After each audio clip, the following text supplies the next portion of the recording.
ایک زمانے میں ہم سمناباد میں رہتے تھے، لاہور میں ایک جگہ ہے سمناباد، وہ نیا نیا آباد ہو رہا تھا، اچھا پوش علاقہ تھا. وہاں ایک بی بی آ کے رہی، ایک بڑی خوبصورت بہت ہی ماڈرن قسم کی ایک بیوہ عورت، بڑی نو عمر، اس کے 2 بچے تھے. تو ہم جو نیک آدمی تھے سمن آباد کے رہنے والے، ہم نے دیکھا کہ ایک عجیب و غریب کردار آ کر ہمارے درمیان آباد ہو گیا، اور اس کا انداز زندگی کا چلن جو ہے وہ ہم سے ملتا جلتا نہیں، کیونکہ ایک تو وہ بہت اعلیٰ درجے کے نہایت خوبصورت کپڑے پہنتی تھی، پھر اس کی یہ خرابی تھی کہ وہ بڑی خوبصورت لڑکی تھی، پھر اس میں تیسری خرابی یہ تھی کہ اس کے گھر کے آگے سے گزرو تو خوشبو کی لپٹیں آتی تھی، وہ سینٹ فری استعمال کرتی تھی، وہ جو سپرے نہیں ہوتا. اس کے جو 2 بچے تھے خواتین و حضرات، وہ گھر سے باہر بھاگے پھرتے ہوتے تھے عام جگہوں پر، اور کھانا گھر پہ نہیں کھاتے تھے، لوگوں کے گھروں میں چلے جاتے تھے، اور لوگ ان کو کچھ دے بھی دیتے تھے اور وہ کھا بھی لیتے تھے. یعنی گھر کی زندگی سے ان کی زندگی کچھ کٹ اپ تھی. اور یہ ہم نے دیکھا کہ اس خاتون کو کچھ عجیب و غریب قسم کے مرد بھی ملنے آتے تھے. یعنی ان کی گاڑی، مثلا جو گھر کا عزیز اسرار ہو، اس کی گاڑی کا نمبر آپ جان جاتے ہیں، ان کے ہاں مختلف نمبرز کی گاڑیاں آ کے کھڑی ہوتی تھی. پھر ایک آدمی وہاں گیا ہے، وہ نکلا، پھر دوسرا. تو ظاہر ہے ہم جیسے بھلے آدمی تو کوئی اچھا نتیجہ نہیں نکال سکتے. وہ ان کے بارے میں ہم ایسا ہی رویہ تھا جیسا اب آپ کو میں یہ کہانی سنا رہا ہوں، تو آپ کے دل میں بھی لا محالہ یہی خیال آتا ہے کہ ایسی ہوگا.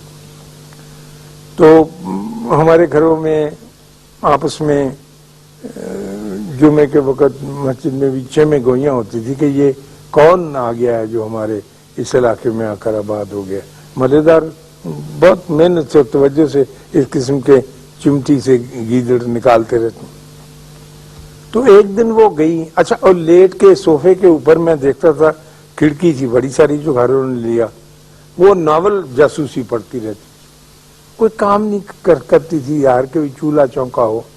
بچے اس کے بچوں کو کئی دفعہ کہتی تھی کہ نکل جاؤ نکل جاؤ.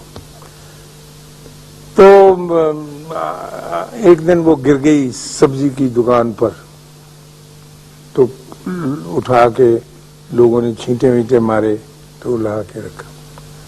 تو 3 دن کے بعد وہ فوت ہو گئی، اچھی صحت میں چلی.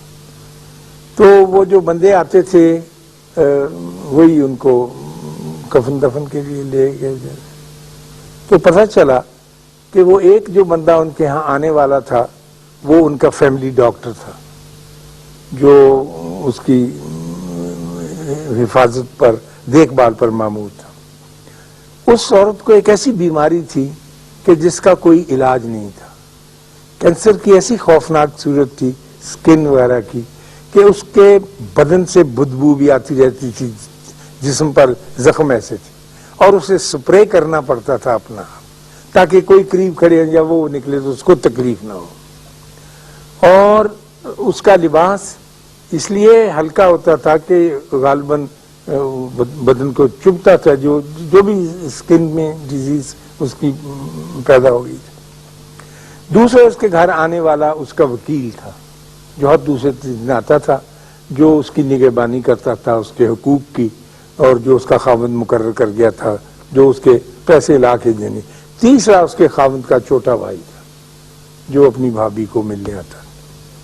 تو ہم نے اس سے یہ اندازے لگا لیے جو میں نے آپ کے سامنے بیان کیے، اور اس نیک پاک عورت کو جب اس پہ دورہ پڑتا تھا تو وہ بچوں کو دھکے مار کے باہر نکالتی تھی، باہر جا کے کھیلو، باہر جا کے، اور تڑپنے کے لیے وہ اپنے دروازے بند کر کے اندر ہی رہتی.